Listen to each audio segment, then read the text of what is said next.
Got gun, Hulk left slot, Dixie left, T left, Mercedes, wide chip, Ricky, Fever left, 75, Katie, Omaha, quick going.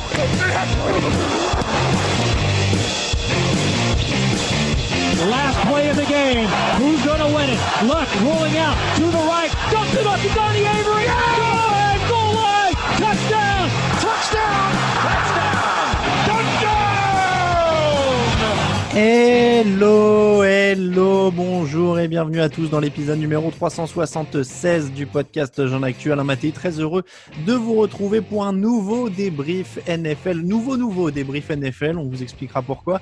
À mes côtés cette semaine pour parler de tout ce qui s'est passé en NFL, il y a d'abord Raphaël Masmejean, bonjour. Salut. Grégory Richard est également là, bonjour Grégory. Bonjour messieurs, bonjour tout le monde. Comme un air de déjà-vu, messieurs, on doit l'avouer, parce qu'on est très transparent avec nos auditeurs, j'ai très stupidement oublié d'appuyer sur le bouton « Enregistre » la première fois qu'on a enregistré cette émission.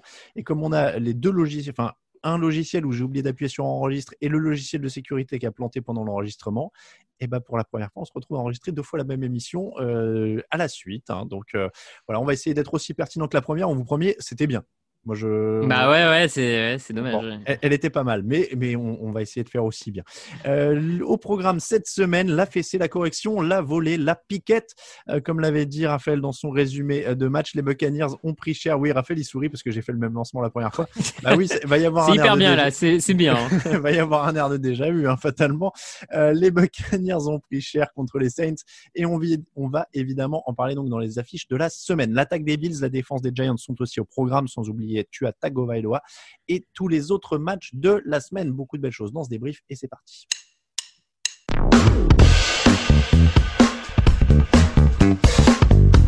Hi, this is Darren Waller from the Oakland Raiders and you're listening to the Touchdown Podcast.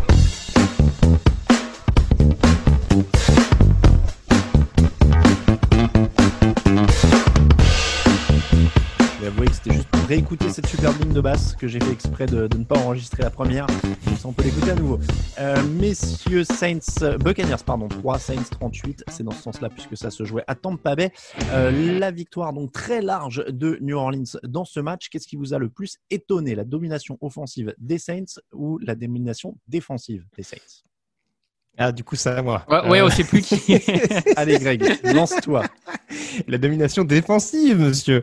Parce que, voilà, c'est vrai qu'on attendait de voir avec pas mal d'excitation cette attaque de Tampa Bay. Il y avait notamment les débuts très attendus d'Antonio Brown. Il y avait notamment, je me suis perdu bien sûr dans mon raisonnement, les débuts d'Antonio Brown, le retour notamment d'un Mike Evans qu'on présentait en tout cas à 100%. Enfin, tout était lié en tout cas pour faire en sorte que cette attaque de Tampa soit hyper performante et qu'elle soit stoppée en soi par la défense des Saints, c'est pas infamant.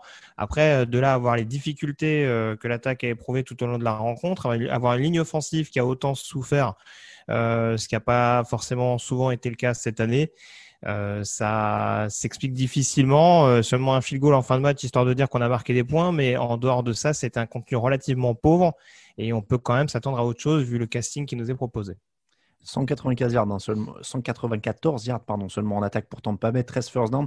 Je vous donne pas tout, mais c'est largement à l'avantage de New Orleans. Comment tu fais pour limiter ils ont limité le jeu au sol à 8 yards, ils ont forcé Tom Brady à 3 interceptions. Les Buccaneers ont eu le ballon que 19 minutes, donc c'est une déroute quand même assez incroyable. Raphaël, est-ce que ça pointe un match sans ou des faiblesses profondes pour New England? Pour New England, c'est l'habitude avec Tom Brady et pour Tampa Bay, évidemment.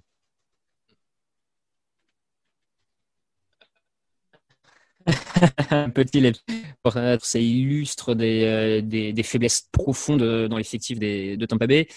Ça illustre peut-être un peu plus des erreurs de coaching, ou en tout cas, si ce n'est des erreurs de coaching, des idées un peu étranges du côté de Bruce Arians. Comme tu dis, il n'y a que 9 yards au sol, mais parce que les Buccaneers ont décidé de ne pas courir, on va le dire clairement. Certes, les Saints menaient rapidement au score, mais enfin de là, abandonner à ce point-là le jeu au sol, ça reste toujours un peu étrange. Il y a toujours cette utilisation de Mike Evans un peu étrange à mon sens. Je reste pas convaincu par son utilisation. Je l'avais déjà dit, je crois, dans le podcast d'avant de trade deadline. Je reste persuadé que voilà. Donc ça montre peut-être ça. Après l'effectif, l'expérience de certains de ces joueurs fait que c'est pas un match où tu dis Tampa ne vaut rien. Et puis parce qu'il tombe aussi face à ce qui est pour moi le meilleur match, le match le plus abouti par une équipe cette saison. Enfin, je pense que c'est vraiment le match le plus complet d'une équipe cette année en NFL, puisque tout était bon chez les Saints ce week-end-là. Attaque, défense, équipe spéciale et coaching, ce qui n'a pas toujours été le cas ces dernières semaines, voire années. Donc, bon. Greg, ils ont été dépassés dans le coaching, les Buccaneers? Oui, très clairement, parce que c'est sûr que là, du côté des Saints, ça a joué quand même, ça a parfaitement appelé les jeux quand il le fallait, et ça a été notamment symbolisé par cette utilisation en attaque d'un Taysom Hill qui n'était pas toujours utilisé à bon escient depuis le début de la saison. Et ce qui est beaucoup plus le cas désormais. Pardon. Alors, il faut vous dire, c'est pas facile d'enregistrer une deuxième fois la même émission. Non. D'autant qu'on avait déjà fini la première version que vous entendrez à la fin parce que c'est un morceau. Je regardais Raphaël qui disait oh merde, il va encore nous parler de Taysom. Non, mais bon, c'est marrant.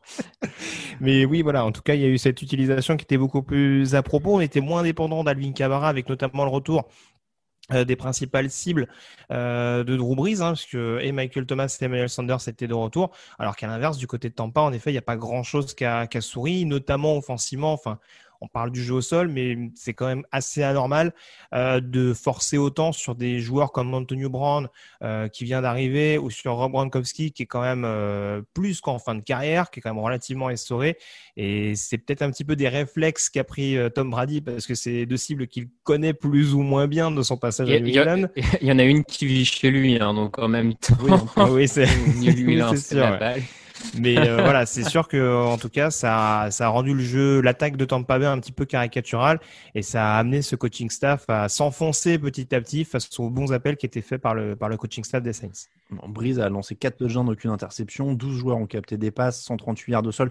Clairement, ça a été quand même un match très complet, comme l'a dit Raphaël, et une attaque qui a le bénéfice de se connaître, et on voit que ça leur donne quand même un ascendant sur celle des Buccaneers, qui était aussi censée être terrifiante, mais qui se retrouve quand même, et puis moins complète aussi, parce qu'Alvin Kamara apporte une dimension que les Buccaneers n'ont pas. Bien sûr.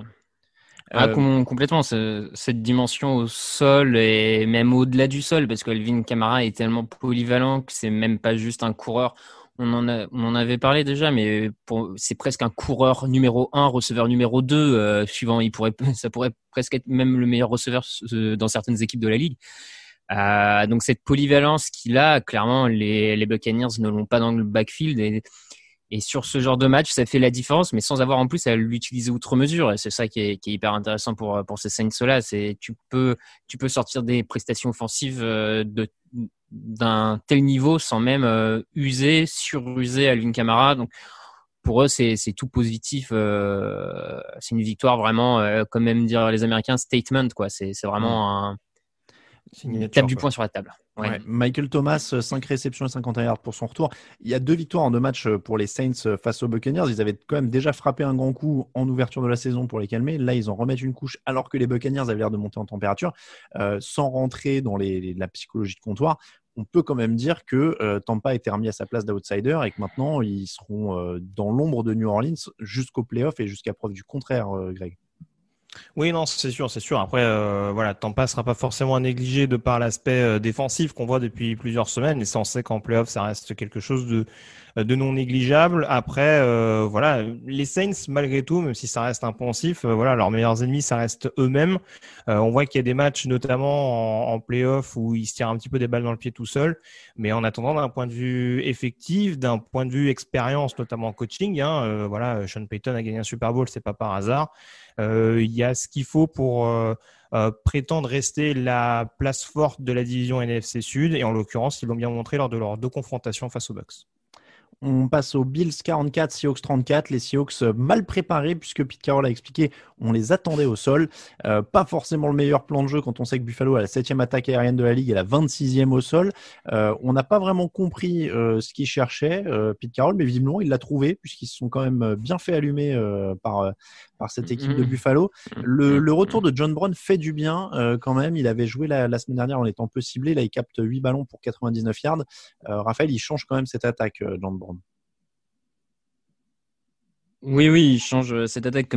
Juste pour revenir, comme tu le dis, la déclaration de Pete Carroll est un peu inquiétante parce que inquiétante, peut-être pas, mais étonnante en tout cas. Comme tu le dis en parlant de John Brown, on a quand même vu toute cette saison que le moteur principal des Bills cette année, c'était le jeu aérien, qui était peut-être un peu en baisse ces 2-3 dernières semaines, mais enfin, c'est quand même une équipe qui a gagné jusque-là grâce à son jeu aérien. Donc, t'attends à ce qu'il t'attaque au sol alors que tu as une des pire défense, si ce n'est la pire défense aérienne, c'est quand même très étonnant ce que dit Pete Carroll. Et John Brown, pour rebondir là-dessus, effectivement, on voit quand même qu'il a un tout autre impact. Il apporte quelque chose vraiment au jeu aérien parce qu'il permet que les défenseurs adverses soient moins nombreux, moins concentrés sur Diggs. Il ouvre des opportunités. Donc, et puis, il est hyper fiable en termes de réception. Il a peu de drop. Il arrive à créer de la séparation. Donc, ça fait du bien à Josh Allen. Ça fait du bien à toute cette attaque. Et à partir de là, ils ont retrouvé ce qui les faisait gagner en début de saison. Donc, c'est une bonne nouvelle là-dessus. Ouais. Greg, t'aurais pas blindé contre le sol à la place de Pete Carroll? Non, c'est pas la première chose qui serait venue à l'esprit. Visiblement, on a beaucoup savré le champagne après la prolongation de contrat. Oui, un peu trop peut-être. c'est vrai. Mais oui, non, en l'occurrence, c'est sûr que le premier réflexe à avoir quand tu sais que le jeu au sol et que Devin Singletary est quand même assez décevant depuis le début de la saison, c'est vrai que c'est assez étonnant d'entendre ce type de déclaration. Donc là, en l'occurrence, du côté de Seattle, on pourra se targuer d'en effet avoir respecté le plan de jeu en disant le jeu au sol a été bien contenu. Sauf que la défense contre la passe, continue de souffrir, de prendre des wagons de yards et en l'occurrence des wagons de points, puisqu'ils finissent avec plus d'une quarantaine de points dans la musette. Donc là en l'occurrence, c'est peut-être pas très très judicieux ce qui a été proposé par le coaching staff de Seattle et puis du coup dans le prolongement par la défense et l'équipe en général. Alors en défense, Jamal Adams commence à être un petit peu pointé du doigt. Est-ce qu'il y a des motifs pour lui en vouloir? Il est pointé du doigt parce que forcément il est arrivé contre beaucoup de choix de draft, qu'il pourrait y avoir un énorme contrat derrière et que pour l'instant les résultats sont pas là. Mais il faut être plusieurs pour défendre. Donc est-ce qu'on peut pointer du doigt Jamal Adams dans ces conditions-là, Raphaël? Oui, c'est un peu toute la question. Moi, je suis un peu un grand fan du joueur, donc j'aurais tendance peut-être à le surprotéger pour le coup. Mais comme tu dis, il coule un peu avec cette défense, mais c'est pas le seul. Quand on voit un Quinton Dunbar à Washington l'an dernier qui réussissait très bien, lui aussi est en difficulté. C'est tout un système, à mon sens, qui peine à trouver la solution. Ken Norton, le coordinateur défensif, n'arrive pas à exploiter les joueurs de cette équipe et son backfield défensif. Donc j'aurais tendance à dire, certes, il est décevant parce qu'il ne tire pas le groupe vers le haut comme ça pouvait être attendu, et notamment quand tu files 2 choix du premier tour pour ce joueur-là. Mais il est pas le seul facteur incriminant. Il est pas le seul facteur incriminant, et de ce fait, pour moi, après aussi peu de matchs, pas d'intersaison, tu peux pas dire que tout est un échec déjà, quoi. Grégory, est-ce que tu lui en veux? Non, pas spécialement, parce que en fait, le problème, c'est qu'il veut peut-être faire trop de choses, en l'occurrence, et que ça a peut-être tendance à le desservir également. Son apport sur le run-stop est quand même assez indéniable depuis le début de la saison. On le voit souvent en spy, notamment sur le backfield offensif. Et c'est sûr que, voilà, est-ce que ça joue pas aussi sur le côté absence de support, on dira, pour les cornerbacks qui sont déjà très, très en difficulté, même quand le front seven est performant, parce que là, en l'occurrence, sur ce week-end-là, il y a eu quand même pas mal de pression mise sur Josh Allen, je crois 5 sacks sur le match, dont la moitié pour Jaron Reed. Donc c'est sûr que peut-être que faut peut-être l'utiliser un peu plus sur la couverture. On sait qu'il excelle dans ce domaine-là, mais c'est principalement un gros cogneur, un joueur qui va apporter le soutien sur le run-stop. Et ça, en plus, pour un joueur qui revient, on peut difficilement le mettre à son discrédit vu ce qu'il apporte depuis le début de la saison contre la course. Bon, match 100 pour Russell Wilson qui a 4 ballons perdus. C'est dur de lui en vouloir, tant il doit être à bloc quand même pour couvrir les problèmes de cette défense en permanence.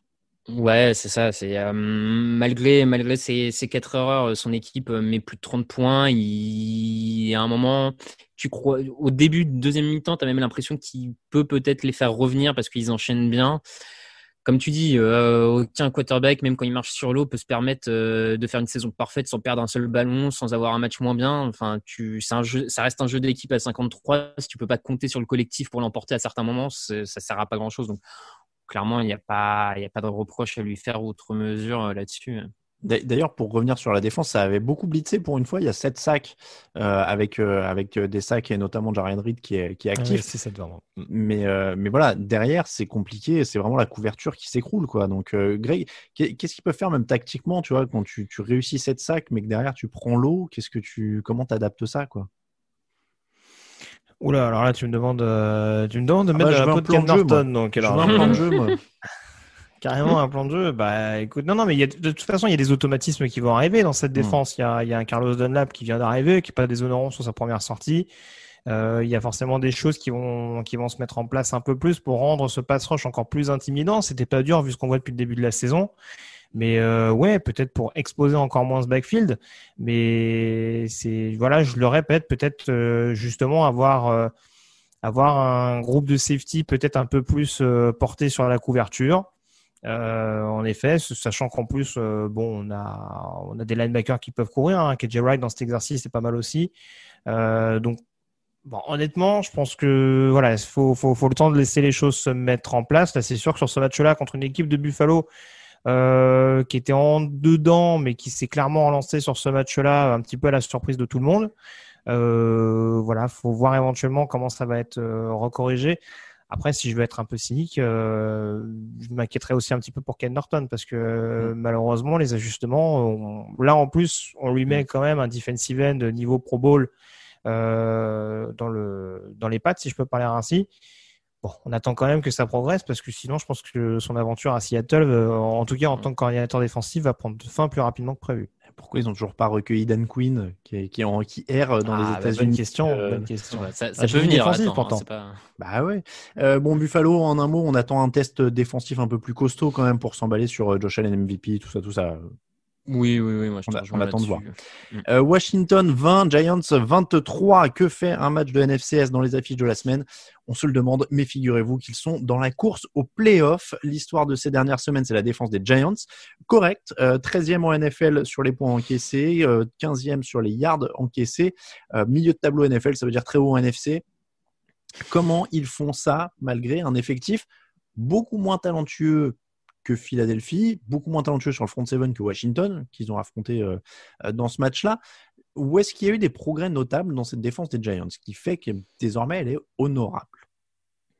Écoute, pour moi, il y a deux, on va dire, deux lignes défense, deux secteurs, pardon, j'ai du mal. Deux secteurs où tu as des progrès vraiment notables. C'est Bradbury qui est venu le cornerback, qui est devenu le cornerback numéro 1, qui est venu cette intersaison de Carolina, qui assume complètement ce rôle de numéro 1 et qui apporte énormément dans le backfield défensif par rapport à l'an dernier. Et puis, tu as au poste de linebacker, j'ai pas toujours été un grand fan de Blake Martinez et de Fackrell, des deux. Mais c'était tellement le néant sur ces postes à New York depuis des années qu'en fait, ne serait-ce avoir des joueurs corrects à ce niveau-là, c'est une plus-value indéniable pour la défense. Donc, en termes d'effectifs, voilà, avoir renforcé ces deux rideaux, ça permet à la défense de progresser. Et puis, je pense qu'on peut mettre du crédit sur le coordinateur défensif parce que tu as beaucoup plus de pression et de sacs, de pass rush. Alors que pour le coup, sur la ligne défensive, on a à peu près les mêmes joueurs que l'an dernier. Donc, ça a aussi une partie à remettre au crédit des coachs. Grégory, où est-ce que tu vois du progrès toi, dans cette défense de New York? Raph a globalement tout dit. Hein. C'est sûr que déjà, ça paraît beaucoup plus appliqué, beaucoup plus opportuniste que ce qu'on pouvait voir ces dernières années. C'est pas dur en effet avec un pass rush qui était quand même aux abonnés absents pendant une large partie de la saison 2019. Donc là, c'est sûr, franchement, c'est une équipe qui est capable vraiment de freiner toutes les attaques. Hein. On sait que, par exemple, pour rappel, hein, ils ont quand même joué les Rams qui sont un peu irréguliers cette année, mais ils les ont contenus, par exemple, à 17 points. Ça contribue justement à faire que les Giants restent longtemps dans les rencontres cette année. Hein. 7 matchs sur 9 disputés à 8 points d'écart ou moins. Donc, ça leur permet de rester dans le coup jusqu'au bout. Et là, en l'occurrence, sur un match à Washington, ça leur permet de valider un succès avec ces nombreux turnovers obtenus en fin de partie. Est-ce qu'on se fait des illusions ou est-ce que Daniel Jones est un handicap fatal? C'est-à-dire qu'ils sont prétendants, ils sont pas loin, ils sont du coup à une seule victoire hein, de la tête de cette division. 1,5 du coup. Vu que une et demie, oui, sont... il y a le match nul. Mais est-ce que Daniel Jones est un handicap mortel? On parle d'un quarterback qui a perdu 36 ballons en 22 matchs en carrière. Alors là, miracle, ils n'en ont pas perdu dans ce match. Pas perdu officiellement parce qu'ils n'ont pas été recouverts. Mais voilà, est-ce qu'ils peuvent réussir à gagner cette division avec un Daniel Jones? Je ne sais pas s'ils peuvent réussir à la gagner. Je pense que Philadelphie a une petite avance sur eux quand même dans cette division. Mais factuellement, jusque-là, Daniel Jones, c'est effectivement celui qui, à mon sens, fait perdre cette équipe. Oui, la ligne offensive n'est pas bonne, même si elle est meilleure depuis 2 semaines, elle progresse.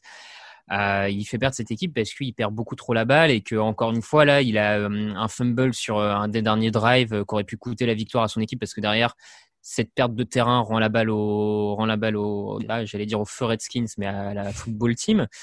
Donc oui, c'est un problème. Après, c'est sûr, c'est toujours compliqué parce que des fois, on dit qu'il faut prendre le temps pour juger les joueurs. Lui, il en a 1 an et demi, deuxième année sans camp d'entraînement, 2 coordinateurs défensifs différents. Mais le problème, c'est que ce côté à perdre des balles est vraiment très très inquiétant parce que là-dessus, il n'a pas l'air de progresser et c'est le gros warning au-dessus de sa tête. Donc bon. Et puis, j'ai envie de te dire, si au moins il gagnait des yards, parce que par exemple, un Jameis Winston, ses premières années, il perdait 36 ballons, mais il marquait 36 touchdowns, c'est équilibré. Là, le truc, c'est qu'il y a un drive correct, il galère. L'équipe d'en face perd 5 ballons et il gagne même pas largement, il gagne de 3 points parce qu'Alex Smith lance 2 interceptions en fin de match. Enfin, je sais pas, Greg, moi, ça me paraît compliqué, à part s'il continue à défendre le béton et à gagner 166 yards au sol à 4,7 yards par course comme ce dimanche. Avec Jones, c'est quand même compliqué. Oui, là, c'est sûr que très clairement, on a du mal à avoir une progression flagrante. Alors, certains diront qu'il est que dans sa 2e année. Maintenant, c'est sûr qu'il y a quand même un nombre de pertes de balles vraiment trop importante. Tu donnais les chiffres tout à l'heure. Et c'est sûr qu'il faut, c'est un peu l'inverse d'un Russell Wilson, c'est-à-dire qu'il faut qu'il soit quasiment parfait pour pouvoir faire gagner son équipe, ou en tout cas être sûr de ne pas la faire perdre. Parce qu'en l'occurrence, dès qu'il y a une perte de balles, de par le différentiel relativement réduit dont je parlais tout à l'heure d'un point de vue score, c'est rapidement rédhibitoire pour les Giants. Donc voilà, il faut vraiment être on a compris que ce serait pas un joueur capable de péter 400 yards sur une rencontre. C'est un profil de game manager. Maintenant, le concept du game manager, c'est quand même de réussir à protéger le ballon un minimum. Donc tant que Daniel Jones ne sera pas capable de le faire, surtout avec le casting qui est autour de lui, parce qu'il n'y a pas que des vedettes non plus. Non.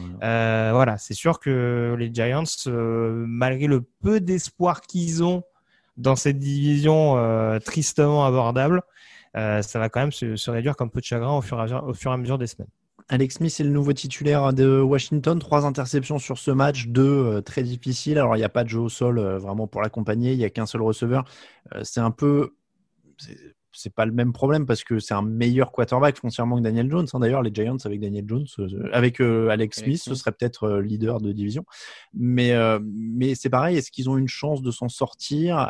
Smith reste un bon quarterback, mais là, pour le coup, il joue au niveau de ce qu'il y a autour de lui et il n'y a pas grand-chose autour de lui, quoi. Donc, non, il y a pas grand-chose. Après, pour le coup, le jeu au sol, Gibson fait une saison plutôt correcte. Ça a été quand même très très vite abandonné sur ce match. Il y a très peu de courses à appeler, ce qui est quand même étrange parce qu'ils n'ont jamais été très en retard non plus. Enfin, à la fin de première mi-temps, ils ont certes un peu de retard, mais rien d'irrécupérable. Et la preuve, ils finissent pas loin.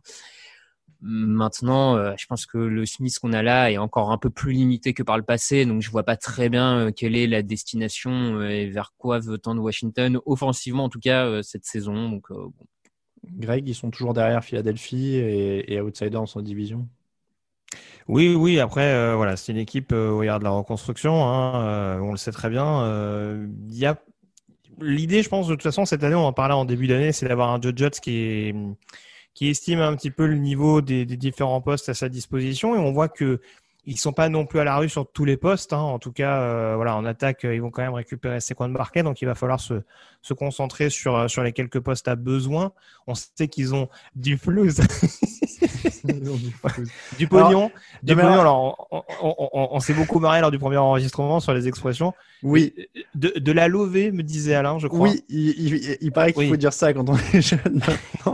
Donc, ils ont de la lovée pour récupérer éventuellement des joueurs intéressants à la free agency, pour continuer justement de progresser et d'améliorer, de poursuivre en tout cas favorablement cette reconstruction. Donc voilà. Après, il y a la question du quarterback. Est-ce que tu passes par la draft ou par la free agency si vraiment il y a besoin?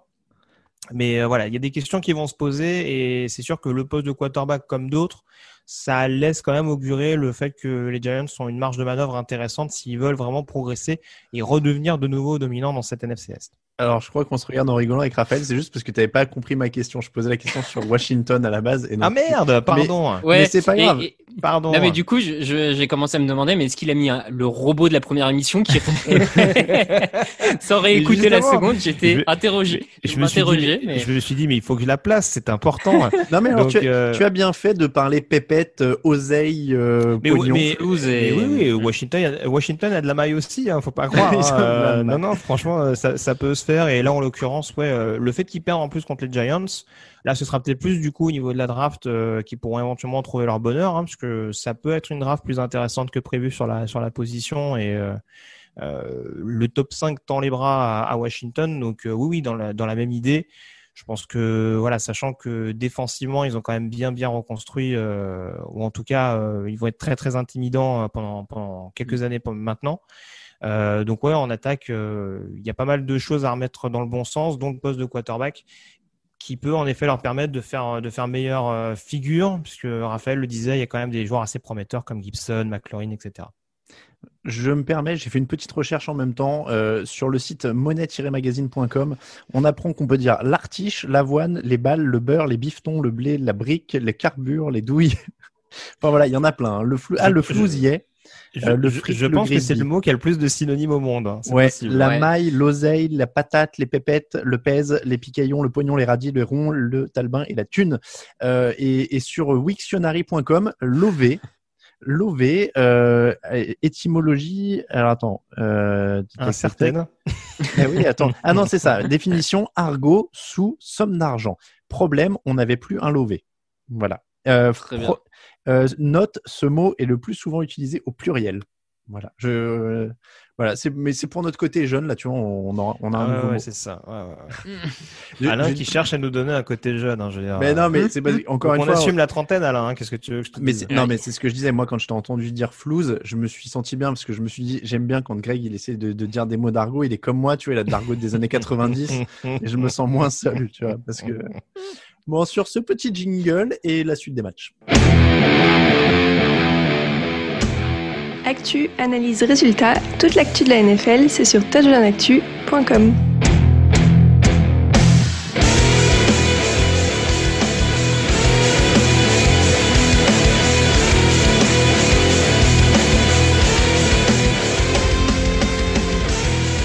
Cardinals 31, Dolphins 34. On remercie Van pour le jingle. Tua Tagovailoa sort son premier gros match, 20 sur 28, 248 yards, 2 touchdowns, un superbe match car Arizona perd en manquant un field goal de l'égalisation à 2 minutes de la fin. C'est un field goal qui se joue sur une 4e et 1 sur les 31 yards de Miami. Cliff Kingsbury, donc, soit il la joue et il essaie d'aller gagner, soit s'il la joue, il peut perdre évidemment le match. Mais il restait 2 minutes à jouer. Est-ce que vous auriez joué cette 4e tentative ou est-ce que ce field goal de 49 yards, puisque c'était à 49 yards, semble être une décision raisonnable? Grégory, je te laisse commencer parce que j'ai une petite idée sur l'avis du collègue. C'est compliqué à analyser. C'est vrai qu'on a quand même fait venir Cliff Kingsbury pour envoyer du lourd, pour y aller franco quand il y avait en tout cas des opportunités pour le faire. Qu'est-ce qu'on est Jones aujourd'hui? Et t'as vu, c'est incroyable. Et donc c'est sûr que ça peut paraître un tant soit peu conservateur, surtout qu'il y avait un Kyler Murray qui avançait bien. Après, de mémoire, il me semble que Chase Edmonds est recalé sur une 4e tentative peu de temps avant. Ouais. C'est peut-être aussi ce qui a dissuadé Kingsbury, et le fait de se dire que Zane Gonzalez n'est pas non plus le pire kicker de la ligue. Après, c'est sûr que ça aurait pu se tenter. Est-ce qu'il avait pleinement confiance en sa défense aussi quand on voit le rendement global, notamment des cornerbacks sur cette sortie? C'est peut-être éventuellement ce qui l'a motivé. Après, honnêtement, j'aurais compris et le field goal et la tentative de 4e éventuellement. Là, il y a que 3 points. Bon, ça me paraît pas non plus totalement farfelu. Ouais, mais du coup, s'il avait fait confiance à sa défense, il aurait joué la 4e. Puisqu'il aurait pu lui laisser sa défense récupérer le ballon. Non, mais oui, c'était une petite ironie justement pour dire que sa défense avait un peu souffert. Oui. Donc c'est pour ça que je pense que il s'est dit vaut mieux assurer le coup, au moins égaliser, plutôt que se retrouver à -3, le rendre le ballon à Miami avec la possibilité que Tagovailoa continue de les faire pas mal souffrir, parce qu'en l'occurrence pour sa 2e sortie, il s'en est quand même plutôt pas mal tiré. Raphaël, toi, tu l'aurais joué?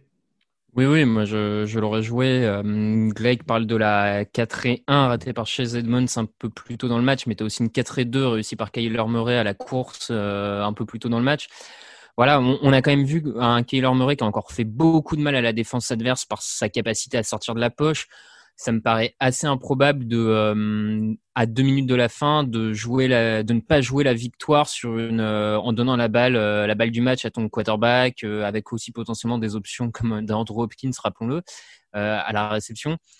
Bon, voilà, moi je trouve que c'est vraiment pour le coup, c'est un petit peu un choix timoré, on va dire, du coach d'Arizona, dont j'attendais un peu plus par le profil, on va dire. Donc, Si vous affrontez un jour Raphaël, il joue toutes les quatrièmes de mémoire. Ah oui, de toute façon, moi j'arrête le poste de kicker. Hein, c'est bon.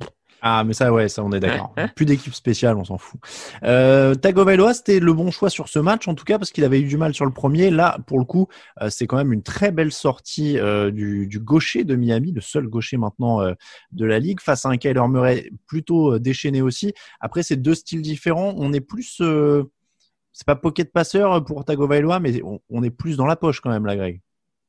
Oui, surtout qu'il a quand même perdu, a priori, en tout cas on verra les prochaines semaines, mais il a quand même perdu un petit peu de mobilité de par sa lourde blessure l'année dernière. Donc c'est sûr que là il a joué beaucoup plus traditionnel dans le côté vraiment passeur, et ça se ressent d'ailleurs dans le système offensif de Miami, puisque c'est déjà ce qu'on voyait plus ou moins avec Ryan Fitzpatrick, qui était beaucoup plus à l'aise dans le système mis en place par Chan Gailey. A priori, on a un Tagovailoa qui suit à peu près la même trajectoire, et ce malgré la sortie en cours de match de Preston Williams, qui est quand même le receveur numéro 2 de cette équipe. On a continué d'avoir un bon impact aérien. Il finit à combien? 20 sur 28 Tagovailoa, j'ai plus les stats exactes, mais en tout cas ça a quand même été assez propre, aucune interception. Et oui, en l'occurrence, c'était quand même en décalage avec un Kyler Murray qui s'est dépatouillé comme il a pu, qui a beaucoup fait mal à cette équipe de Miami au sol avec plus de 100 yards, mais avec aussi beaucoup de déchets, cette sensation de parfois d'en faire un chouïa trop. Et ça s'est payé quand même également avec un fumble retourné pour un TD de la part de la défense des Dolphins. Oui, tu fais bien de le préciser, il marque aussi en défense. Raphaël, tu allais dire quelque chose? Oui, non, après, je disais effectivement, enfin, je voulais dire, toi, Tagovailoa a pas montré effectivement sur ce match qui sortait de la poche. Par contre, je l'ai trouvé globalement assez mobile dans la poche, justement, et plusieurs fois, il a allongé le jeu par juste sa capacité à se mouvoir dans sa poche. J'ai notamment en tête une 3-12 de mémoire où c'est parce qu'il est capable de bien bouger qu'il se donne un peu plus de temps et qui permet à son tight end de dépasser un bloc pour aller chercher la réception derrière de plus de 12 yards. Donc je trouve que malgré tout, on sent que il a une certaine aisance dans le mouvement. Alors peut-être pas comme un Kyler Murray, un Russell Wilson pour sortir très loin, mais c'est pas comme à une époque un Manning qui était très fixe dans la poche et qui, je pense notamment Eli Manning, mais très fixe dans la poche. Je trouve qu'il a montré quelques beaux pas, un beau footwork là-dessus, donc ça m'a semblé plutôt pas mal à ce niveau-là. Miami qui s'en sort donc en marquant en défense, toujours très solide sans perdre de ballon, avec un touchdown défensif. Il continue d'être très solide dans tous les secteurs. D'ailleurs, ses courses au playoff, 5 victoires, 3 défaites, ça commence à prendre forme quand même pour cette équipe de Miami. Ça commence à prendre forme, ils enchaînent bien, surtout que là dans le calendrier, ils ont une victoire qui leur était pas forcément acquise quand tu regardais le calendrier de manière globale comme ça. Et de mémoire, ils ont un match, à mon avis, qui va être le match pour la 7e place. C'est en semaine 16 contre les Raiders, je crois qu'ils affrontent. Qui suit là, à mon avis, est le match bien costaud pour la 7e place en AFC. Donc, ils sont sur la bonne voie en tout cas. Il y a un vrai duel à 4 pour les 2 dernières places de wildcard, je pense. Il y a Raiders, Dolphins, Browns et Colts qui sont à 5 victoires, 3 défaites actuellement et qui semblent un ton en dessous de Ravens, Titans, Bills, Chiefs, Steelers qui sont au-dessus. Donc, ça va se jouer à 4 pour 2 places. Peut-être 3 places, si jamais le plan d'urgence de la NFL doit être mis en place avec 8 équipes. 3 places de toute manière, non? Ah bah oui, 3 d'ailleurs. Bah oui, c'est 7, de cette année, c'est 7. Oui, non, mais c'est ce que je dis. C'est sur c'est 4 ou 3. Ils sont 4 équipes pour les 2 places restantes. Non, pour les 2 places restantes. Parce que devant, tu 5. considères les Ravens, oui. Je pense que les Ravens, ça passe. Pardon. Oui, non, mais t'as raison. Oui, donc, excuse-moi. pour les places 6 et 7, il te reste Raiders, Dolphins, Browns ou Colts. Et je faisais allusion à un plan d'urgence, c'est que la NFL pourrait voter un plan d'urgence en cas de trop de reports de matchs pour faire des playoffs différents avec 8 équipes de chaque conférence. Mais on n'y est pas, on vous l'annoncera sur le site si jamais ça se fait. On reste au fait. On va passer aux Titans, 24, Bears 17. D'ailleurs, les Titans, on l'a dit, qui sont en tête de leur division. C'était un vilain match. Les Bears incapables d'avancer, des stats qui ont été gonflées en fin de match, mais ils ont gagné que 3 first downs sur la première mi-temps. Ils n'ont pas marqué de points avant le dernier quart-temps. Ils sont complètement en train de tuer les efforts d'une très bonne défense qui a limité les Titans à 228 yards, ce qui est quand même plutôt un exploit vu ce qu'il y a en face.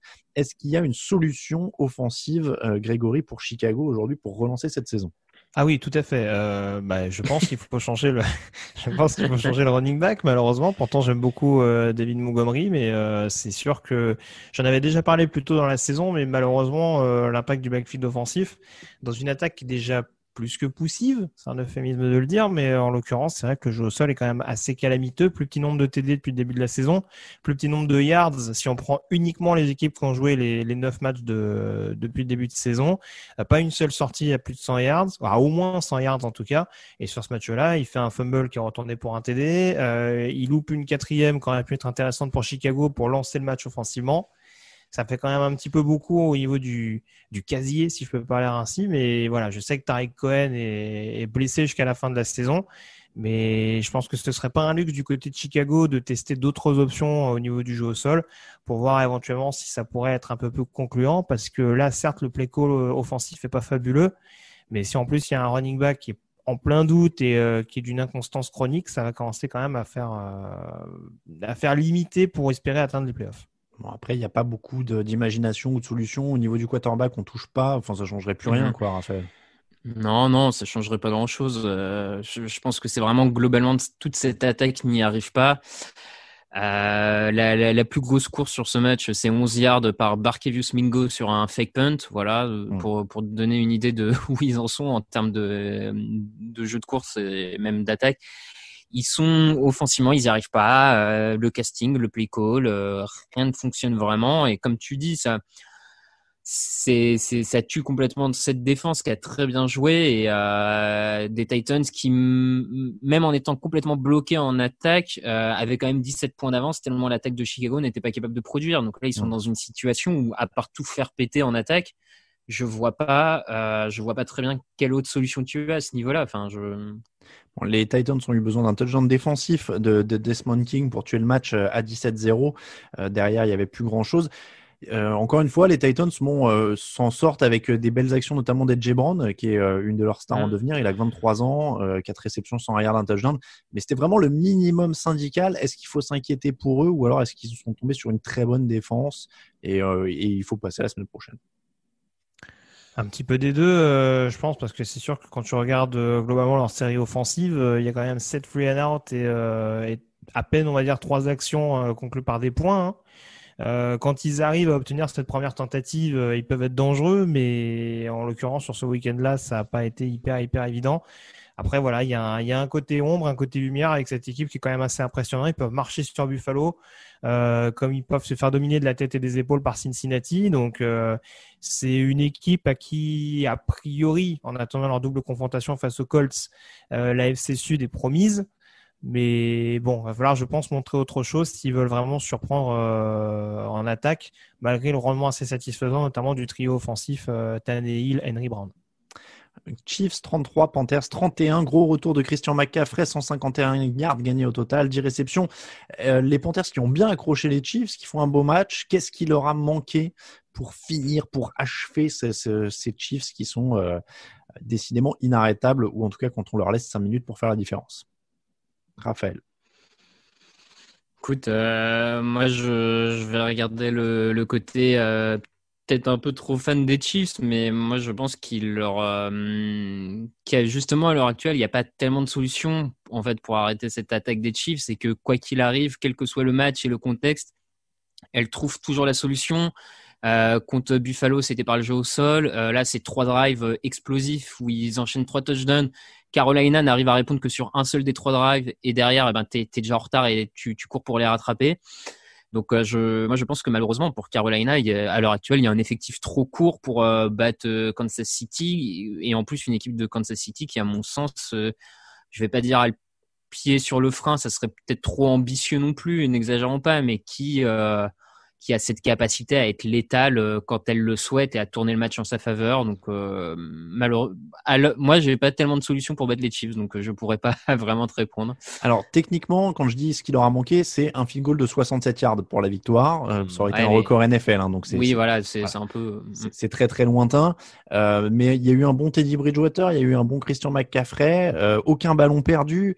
Donc c'est quand même très très dur pour eux, Greg. Mais voilà, c'est dur contre ces Chiefs qui peuvent accélérer de temps en temps et puis faire la différence comme ça, quoi. Oui, c'est sûr. Surtout avec une équipe qui, on le répète, reste quand même assez jeune, avec une profondeur quand même assez relative. En plus, manque de bol pour eux. Kansas City a pas mal de pénalités, mais ils en concèdent quand même 12. Sur ce match-là, c'est pas quand même la meilleure équipe contre laquelle faut être autant pénalisé, surtout que souvent après des flags, ils ont pris des points. Donc ça en rajoute quand même un petit peu derrière la tête. Mais voilà. Cette équipe de Carolina, de toute façon, on sait à peu près où elle se situe. Hein. Elle a un bilan de 3-6 à l'heure actuelle, en n'ayant pas fait que des mauvaises sorties, malgré leur bilan peu flatteur. Donc voilà, ça continue d'engranger de l'expérience pour la première année de Matt Rhule. Et puis ils ont réussi à freiner un minimum Tyreek Hill sur ce match-là, et dès que la connexion s'est faite, Raph en parlait, c'est devenu rapidement inarrêtable cette connexion Mahomes-Hill, entre autres, parce que Travis Kelce a quasiment tout catché de son côté. Donc voilà, je reste quand même un petit peu sceptique sur Kansas City. Et tout ne me rassure pas, notamment d'un point de vue play call, avec un jeu au sol qui a été oublié et un Patrick Mahomes qui arrive de par son immense talent à compenser cela. J'espère qu'en playoff, ça leur sera pas préjudiciable. Ils n'ont pas besoin de jeu au sol. C'est Andy Reid. C'est Andy Reid au sommet de son art, là. C'est le pinacle de sa carrière. C'est ça. Ouais, mais Vas-y. Enfin, si je peux me permettre, là où c'est un peu dur de dire qu'ils sur ce match, ils utilisent pas le jeu au sol, mais on a vu plusieurs fois cette saison qu'ils ont mis le ballon entre les mains de Clyde Heller quand il fallait. Je pense au match contre les Bills et je pense au match contre. Il y a un autre match, peut-être le premier de la saison d'ailleurs. Au tout début, le tout premier. Au tout début.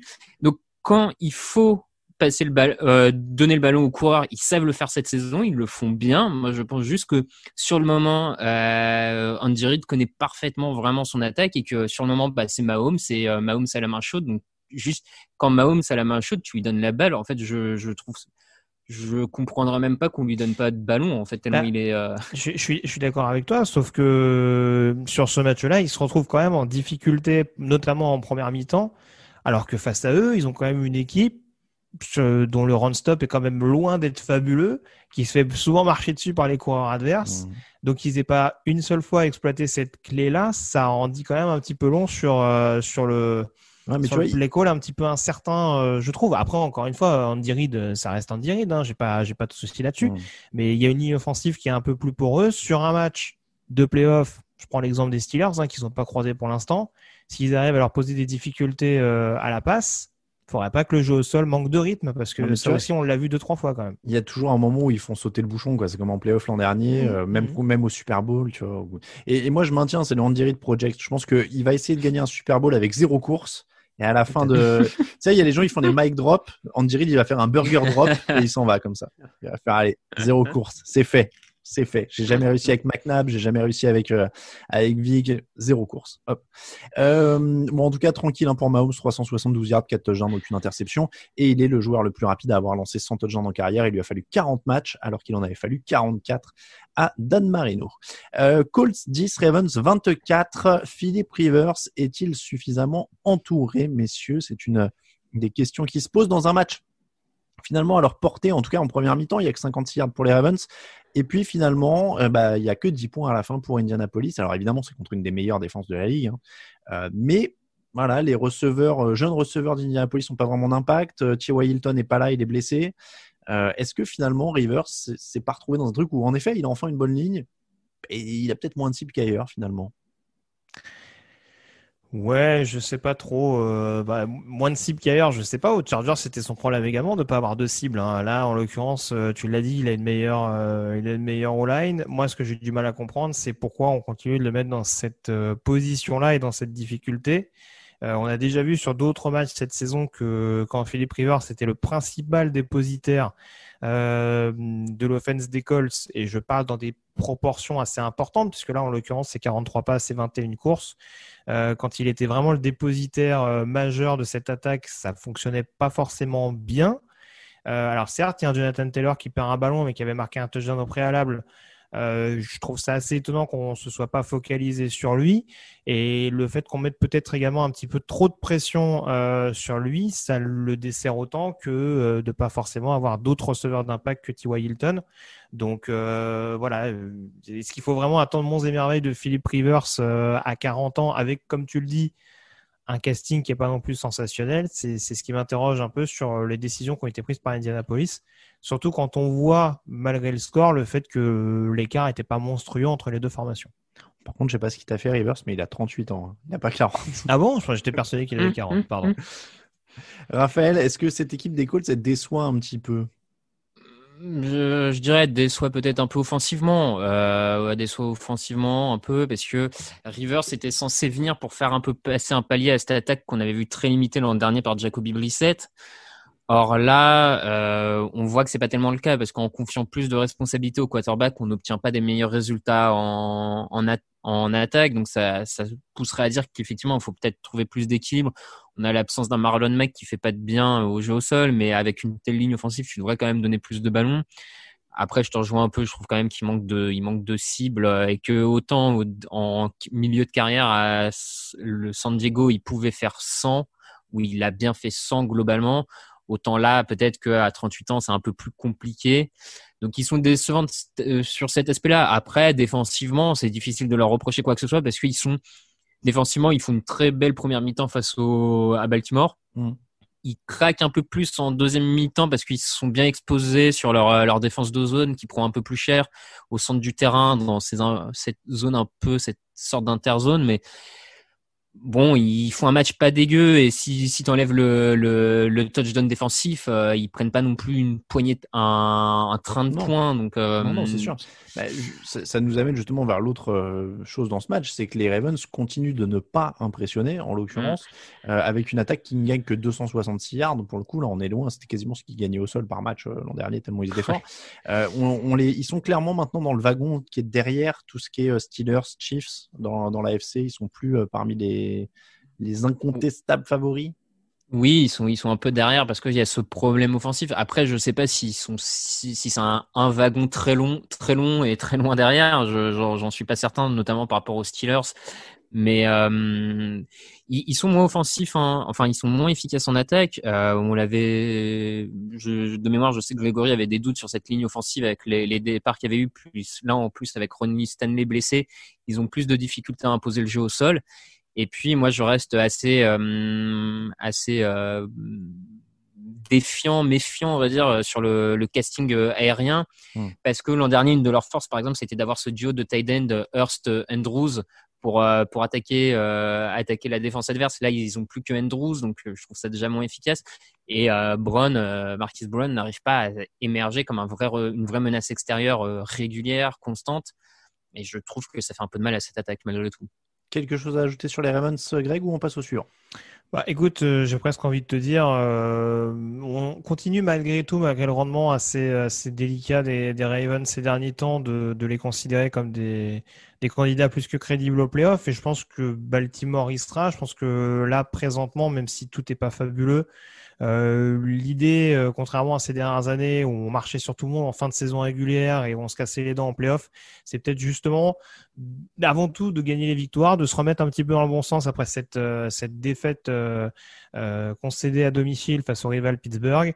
Et là, en l'occurrence, gagner de cette manière-là, c'est un peu à l'image du touchdown de Gus Edwards, hein, à qui on donne le ballon pour aller marquer le touchdown coûte que coûte après son fumble perdu, pardon. C'est là où on se rend compte que John Harbaugh joue avant tout sur le côté mental de l'équipe et cherche à concerner tout le monde jusqu'au bout pour éventuellement réussir à franchir cette marche qui fait défaut pour l'instant aux Ravens au mois de janvier.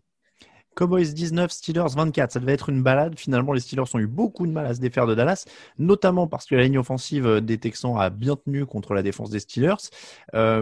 est-ce qu'il y a un espoir pour Dallas ou alors on a un peu surperformé et puis Pittsburgh a pris un peu tout ça de haut?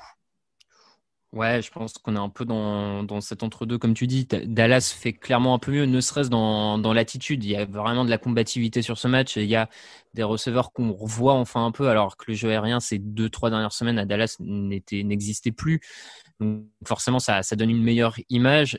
Après, c'est vrai qu'on a quand même l'impression, comme les Steelers l'ont déjà fait par le passé ces dernières années, qu'il y a un peu ce côté arrogant de Pittsburgh quand ils arrivent face à une équipe bien plus faible de peut-être jouer tranquillement. Et là, ils se sont fait surprendre parce que malgré tout, ça reste la NFL et que tu peux pas venir en tongs sur le terrain.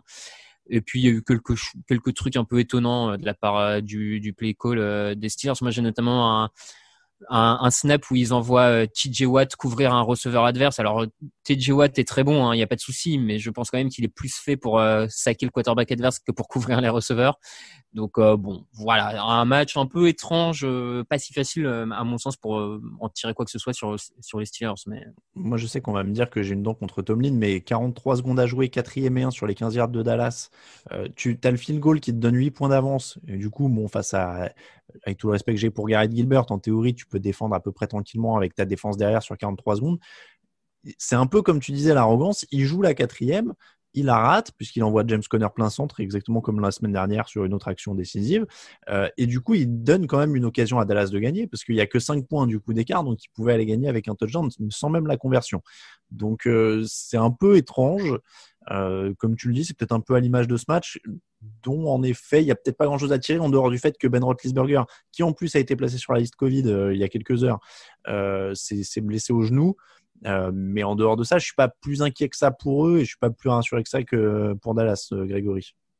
Non, bah, par rapport à tout ce que vous avez dit, c'est vrai que forcément le sentiment qui prédomine à l'issue de ce match, c'est de se dire est-ce que les Steelers, au sortir de leur match face à Baltimore, se sont pas dit on a fait le plus dur et ils sont pas arrivés avec un énorme excès de confiance en voyant cette équipe de Dallas qui, à l'inverse, était en pleine décrépitude avec le 4e, 5e quarterback, etc. Ils se sont dit bon, on va pas avoir besoin de forcer notre talent. Ça rejoint un petit peu ça quand on voit justement cette tentative de Mike Tomlin. Les choix un petit peu curieux dont parlait Raph, dont était assez coutumier Keith Butler à une certaine époque.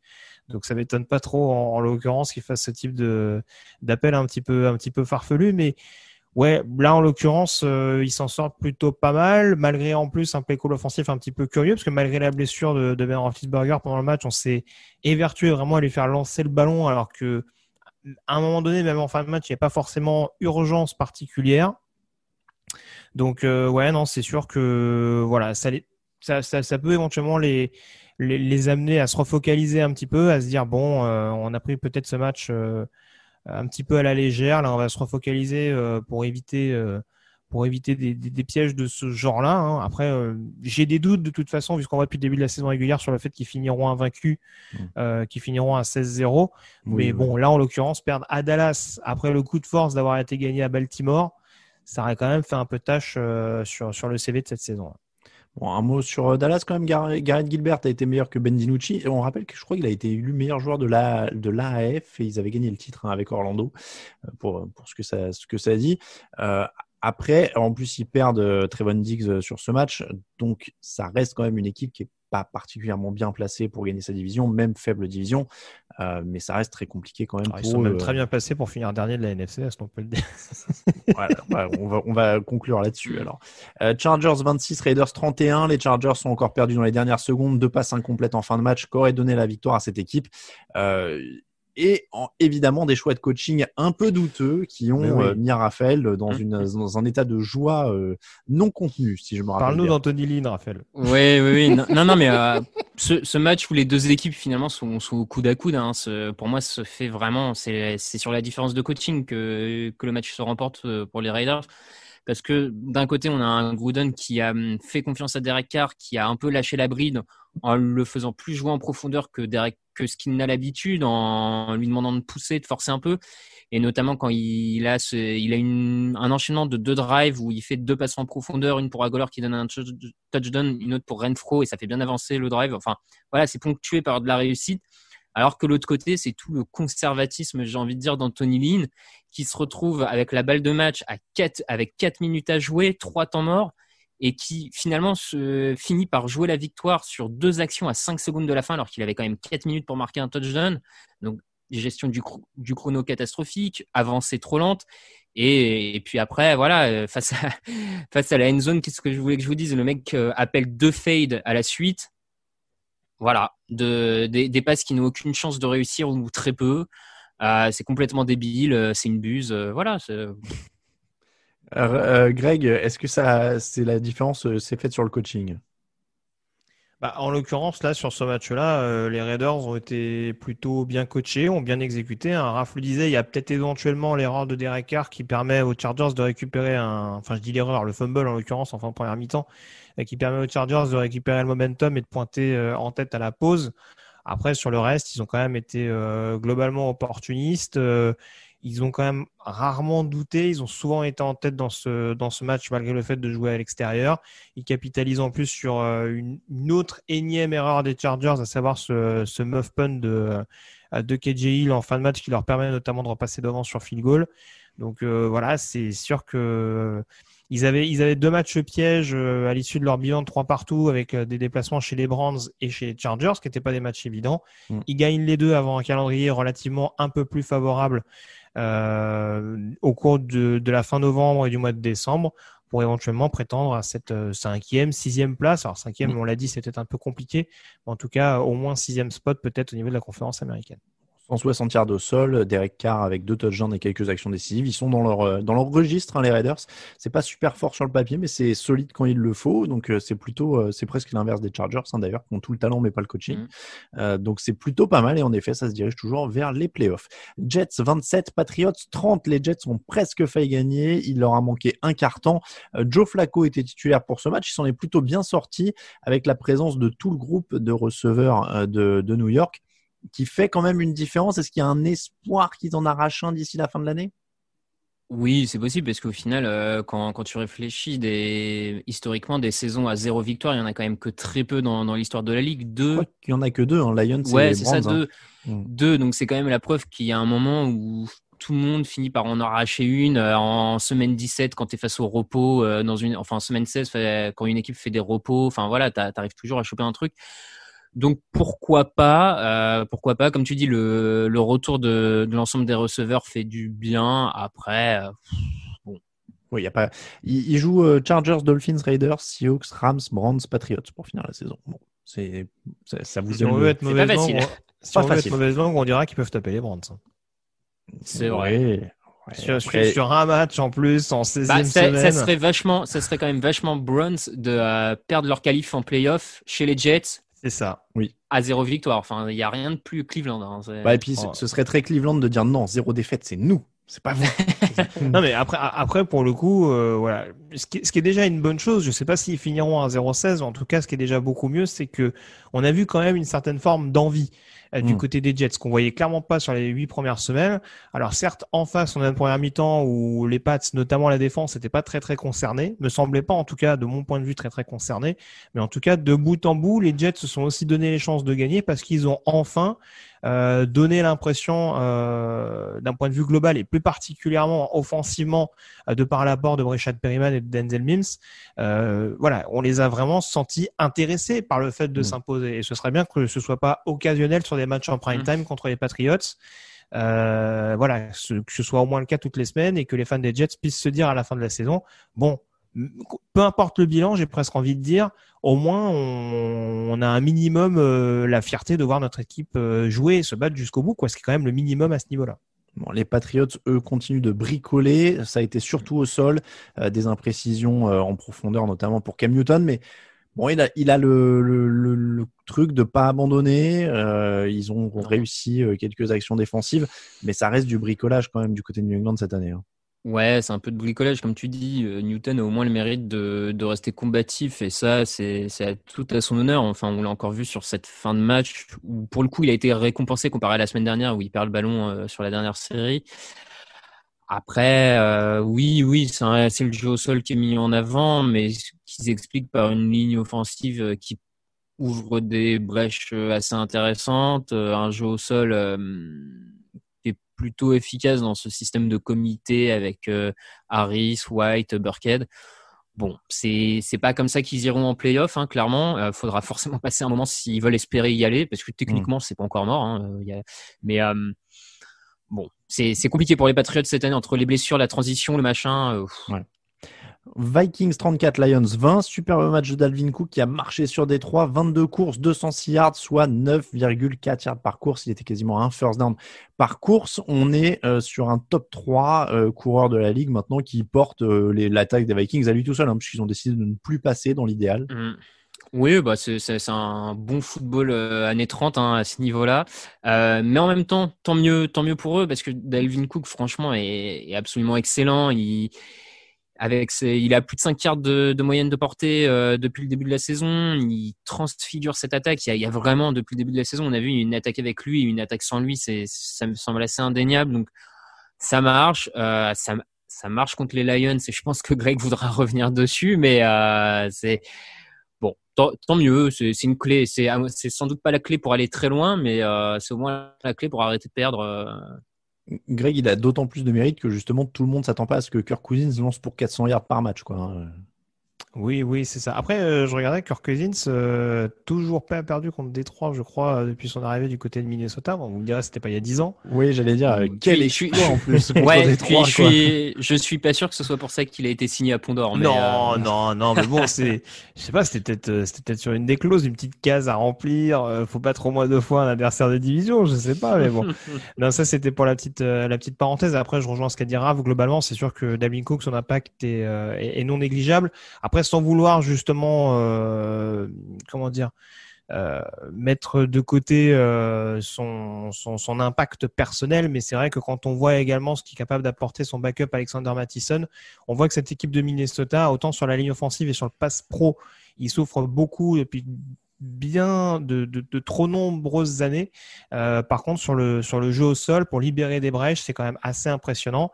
Et en effet, on me tendit à la perche, mais ouais, contre cette défense de Détroit en plus qui se permet pour la deuxième semaine de suite de jouer avec seulement 10 joueurs sur le terrain sur une séquence de jeu, dont une fois sur une action qui permet justement à Dalvin Cook d'avoir un boulevard pour le touchdown, c'est quand même assez problématique. Et ouais, malheureusement, du côté de Détroit, on recommence à retomber dans les travers avant un calendrier qui va être un peu plus tendu encore. Donc ouais, là, on est peut-être à la croisée des chemins entre Minnesota et Détroit. C'est deux trajectoires relativement différentes. Ça, les proprios de Détroit, on leur a dit c'est l'école Belichick, le mec fait rien comme tout le monde. Ils ont pris, tu vois, mais ils savaient pas que ça voulait dire jouer à 10 en défense. Ouais. C'est original. La palme de la semaine pourrie pour Matt Stafford, évidemment, liste Covid, puis commotion cérébrale, en plus de jouer pour Détroit depuis plus de 10 ans. Ça commence à faire beaucoup pour un seul homme. On comprend qu'ils sont un petit peu au bout du rouleau. Falcons 34, Broncos 27. Pourquoi Grégory a-t-il parié sur les Falcons ? Qu'est-ce que c'est que ce bordel ? Écoute, parce que Grégory ne veut pas perdre de points. Ah ouais, non, mais j'en reviens pas, il triche. Maintenant il triche. C'est ouf ça. Moi je suis dégoûté, je voulais lui reprendre un point. Bah, tu vois, comme quoi j'ai bien fait. Hein. Ouais, j'ai failli être appelé en 4e carton. Ils ont failli me dire, mais qu'est-ce que t'as foutu ? Regarde, tu vois, on les laisse revenir et tout machin. Mais non, ils ont assuré. Du coup, est-ce que leur défense est meilleure ou est-ce que Drew Lock galère ? Ouais, non, l'attaque de Denver, ça galère quand même un petit peu. Et d'ailleurs, c'est symptomatique. Hein, il suffit de voir la dernière action sur la 4e avec le fumble de Cushenberry, enfin le cafouillage XXL. Tout n'est pas au beau fixe, encore une fois. Et là, en plus, quand on voit les appels de jeu justement du coordinateur Pat Shurmur, on sent que c'est un casting grandeur nature pour voir ce qu'a Drew Lock dans le ventre. Et malheureusement, d'une semaine sur l'autre, alors certes, il y a le drive de la victoire la semaine dernière contre les Chargers, mais c'est toujours un peu, c'est un peu dans la difficulté, un peu dans la démerde, et sur le long terme, ça va peut-être être compliqué au sein d'une équipe qui reste malgré tout en reconstruction globale. On n'a pas appris grand chose sur ce match, Raphaël. Cette attaque des Broncos, en effet, elle est poussive. Locke, c'est à 25 sur 48, 313 yards de touchdown, une interception. Après, ils gonflent leurs stats en fin de match. Il gonfle, lui particulièrement, gonfle ses stats en fin de match. Effectivement, on n'apprend pas grand chose, si ce n'est que je trouve quand même que, à minima pour l'avenir, la doublette Cortland Sutton, Jerry Jeudy me semble vraiment prometteuse parce que Jeudy a encore fait des actions de grand talent sur ce match. Donc, Je me dis, si tu trouves le bon équilibre en attaque avec 2 receveurs pareils, tu dois pouvoir aller faire quelques dégâts quand même dans les années à venir. Mais... Bon, les Falcons ont joué sur leur force habituelle, Matt Ryan, Julio Jones, Todd Gurley. Et en défense, donc Keanu Neal, Dion Jones et Foye Oluokun. Je dis bien. Foye Oluokun. Bon, c'est comme les Lions, je sais pas ce que je peux dire pour l'an prochain. Est-ce qu'ils vont refaire pareil? Est-ce que le cycle va être cassé? Parce que c'est vraiment 2 équipes depuis 3 ans qui sont. Je m'attendais à ce que tu me poses la question de savoir si on allait garder Raheem Morris. Mais... Oh non, j'ose même pas. Parce que c'est un des mecs qui commence à revenir, mais bon, vu ce qui s'est passé l'année dernière, j'ose pas. Ah bah là, ce serait l'assurance de continuer le cycle. Oui, c'est ça. Jaguars 25, Texans 27. Est-ce que les Texans doivent être heureux d'avoir gagné ou inquiets d'être passés à une conversion à 2 points de la prolongation contre des Jaguars menés par Jake Luton? Tu peux le voir positif ou pas, c'est à vous de choisir. Ouais. Bon, il s'est plutôt bien débrouillé, hein, Luton. Une très belle action en fin de match. Oui, c'est vrai. Il fait une très belle action. Il apparaît pas moins fort que Gardner Minshew sur ce match, en tout cas pour conduire cette attaque. Qui a des joueurs intéressants, enfin des jeunes joueurs intéressants un peu partout en attaque, je trouve. Après, ces 2 défenses qui sont en difficulté quand même. Hein. Défensivement, là, j'ai pas vu grand-chose d'intéressant. Hein. Je vois pas de quoi tu parles. JJ Watt a réussi son 100e sac en carrière. Voilà, les stats ne mentent pas. Il a fait un grand match. C'est ça, en fait. Houston s'en sort avant tout parce que Watson, lui aussi, est quand même habitué à se débrouiller autant qu'il peut et aller chercher les first down, notamment au sol. Parce que forcément, Newton a peut-être un petit peu plus de mal à faire en l'occurrence, hein, sans peut-être moins les opportunités quand elles se présentent. Mais voilà, c'est dommage pour cette équipe de Jacksonville, surtout dans le sens où voilà, s'il n'avait pas été autant déplumé volontairement en début de saison, on pourrait peut-être faire un petit peu mieux. Je dis pas avoir une fiche positive, mais en tout cas être un petit peu mieux. Là, c'est sûr que voilà, c'est les Panthers du pauvre. C'est-à-dire que malheureusement, il y a un tel manque de profondeur que même sur des matchs a priori à ta portée, ça en dit long. Hein. Ils ont beaucoup de Panthers du pauvre. Les Panthers du pauvre. Ah, putain, déjà que les Panthers sont pas très riches, mais alors là, c'est... c'est ça. Donc du coup, ouais, ça devient compliqué. Même contre des équipes qui paraissent au fond du trou comme les Texans, notamment de par le niveau de la défense texane. Après, moi j'aime bien parce que quand tu regardes Deshaun Watson se battre, il y a un côté un peu homérique, tu sais, on dirait ces films d'action où le héros il fend la foule, il y a des autres trucs qui lui tombent dessus. Il y a le feu, on lui tire dessus, il roule, il a pris une balle, il continue quand même. Watson, il en est quand même à dire, à remercier le Seigneur en gros qu'on lui ait pas enlevé Will Fuller, quoi, t'imagines? Oui. Dans quel état il en est, quoi? Genre Will Fuller est un signe, est un cadeau de Dieu. La semaine prochaine, il y aura la Remington Seal, mon héros. Tu te rends compte? Will Fuller qui est quand même le Robbie Anderson du pauvre. Donc, ça peut. Ouais, il y a quelque chose, ouais. Bon, les 49ers 17, Packers 34, c'est le dernier match de la semaine, c'était celui du jeudi. J'en ai parlé un peu moi dans le fauteuil, je vous laisse voir, mais c'était les Packers contre l'équipe C des 49ers, donc il y a quand même pas grand chose à dire sur ce match en dehors du fait que Green Bay a fait ce qu'il était censé faire, quoi. Ouais, là très franchement, on attendait surtout de voir la défense de Green Bay, qui avait été un petit peu chahutée ces dernières semaines, notamment sur le jeu au sol. Il y avait tellement rien en face que voilà, c'était compliqué. Oui. Et du côté de Green Bay, on a accéléré assez rapidement offensivement. Et bon, le score est même flat. C'est quoi le score final? 34-17? Et je crois que il n'y a pas 31-3 à un moment donné pour Green Bay. Ça a été relativement à la fin quand même. Alors les tops et les flops.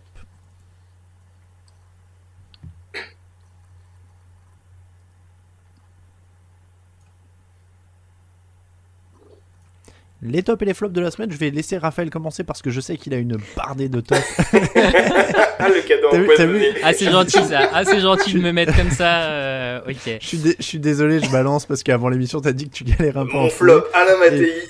Et Raoul t'en a proposé un et tu l'as envoyé chier. Je confirme. Ah, oui, je l'ai envoyé. Ouais, pardon, désolé Raoul si tu nous écoutes. C'était pas méchant, mais. Non, j'aurais plus eu 2 flops en vrai, mais non, en top, Dalvin Cook, sincèrement, je trouve. Je critique assez souvent les coureurs pour ne pas reconnaître quand l'un, à mon sens, fait un travail assez énorme pour pas le mettre en valeur. Donc Dalvin Cook, en plus, le personnage même, Dalvin Cook est plutôt cool. Donc voilà, je soutiens. C'est pas un énorme top, mais c'est un bon top. Grégory. Alors, top, j'ai pas le personnage d'Alvin Cook, hein, parce que je regarde pas des très très bons souvenirs de sa période Florida State, mais bon, ça c'est autre chose. Il paraît qu'il faut laisser des chances aux gens, tout ça. Ouais, mais pourquoi il a fait quoi, Florida State? Il y a eu une petite affaire de viol qui a traîné par là. Merde. Bon, c'est pas grave. Bon, je m'en fous. Je m'en fous. C'est pas la question. Le joueur, j'ai aucun problème avec, bien entendu. Bon, on précise que Raphaël ne suit pas la NCAA. Oui, voilà, c'est pour ça. Je m'offusque pas plus que ça. T'imagines le mec qui a des problèmes. Je trouve que c'est un mec formidable. Franchement, moi, c'est mon top de la semaine. Je pense que son duo avec Adrian Peterson, ça aurait été quelque chose d'énorme pour les Vikings. Une double menace. Donc mon top, l'action de... Pardon. Il est tard, il fait nuit. Et désolé, j'ai dû l'ambiance. Il y a un coup de mou là.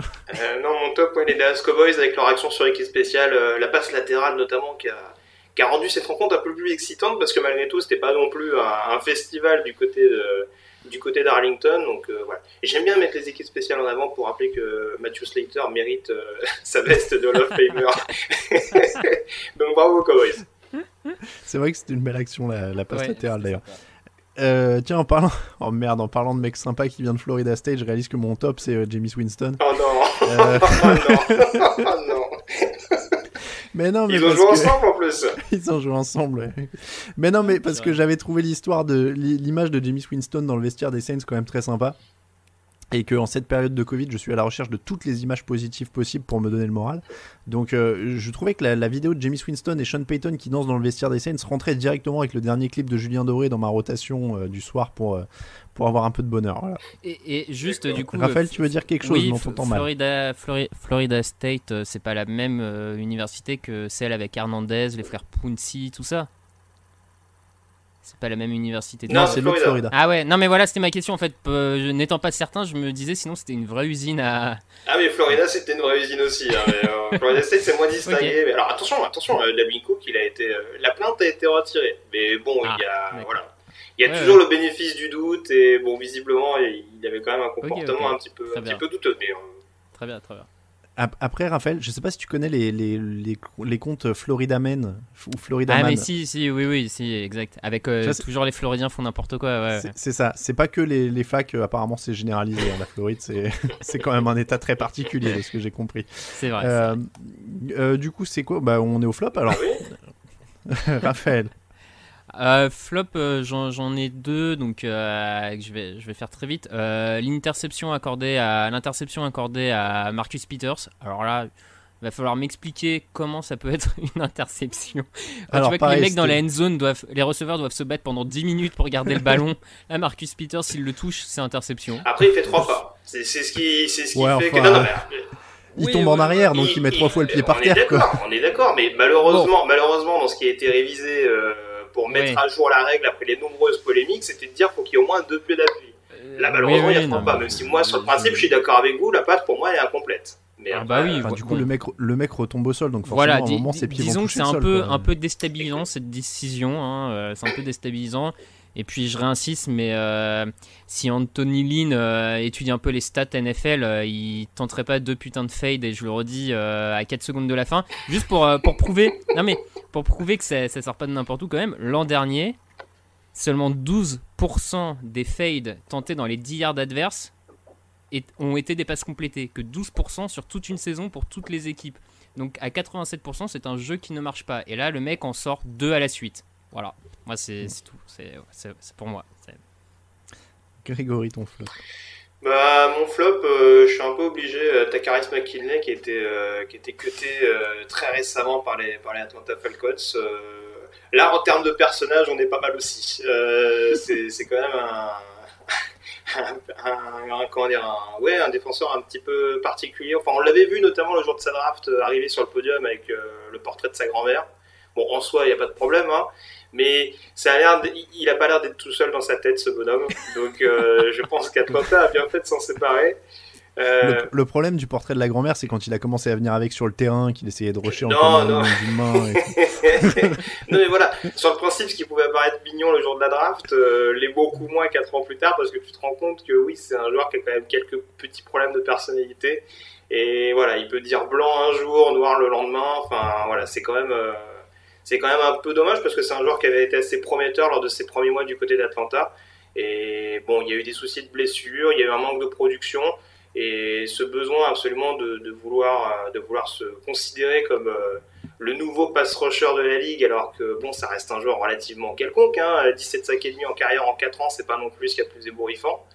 Donc voilà, c'est juste mon petit point en tant que fan des Falcons, en tant que fan de NFL en règle générale, parce que c'est pas trop le genre de personnage que j'affectionne.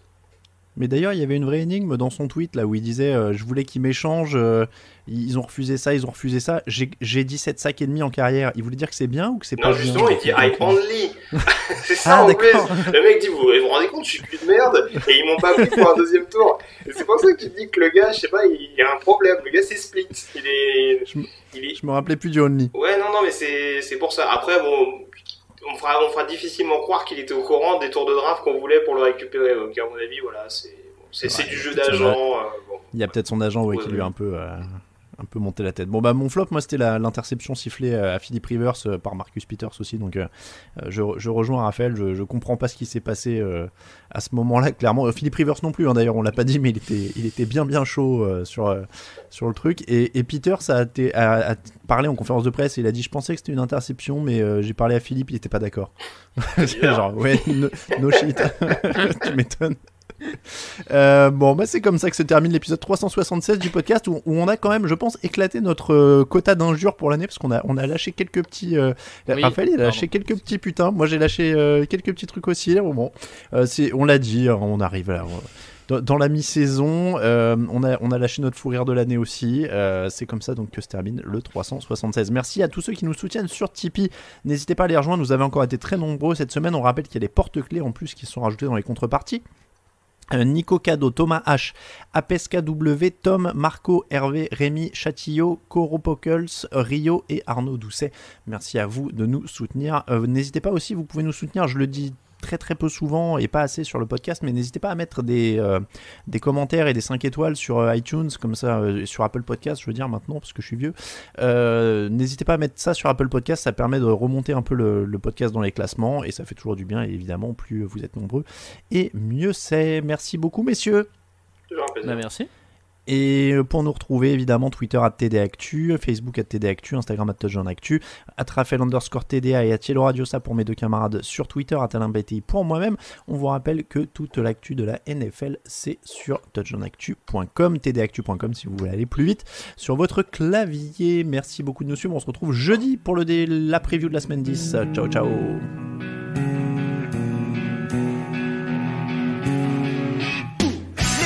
Analyse, fromage et jeux de mots, tout sur le foutu est en TDAQ. Le mardi, le jeudi, tel gâteau risotto, les meilleures recettes en TDAQ. Fumble pour JJ Watt, Bismuth pour Marshall Lynch, Rocas Global Beckham, Tom Brady quarterback, calé sur le fauteuil, option Madame Irma, à la fin on compte les points et on finit en requin.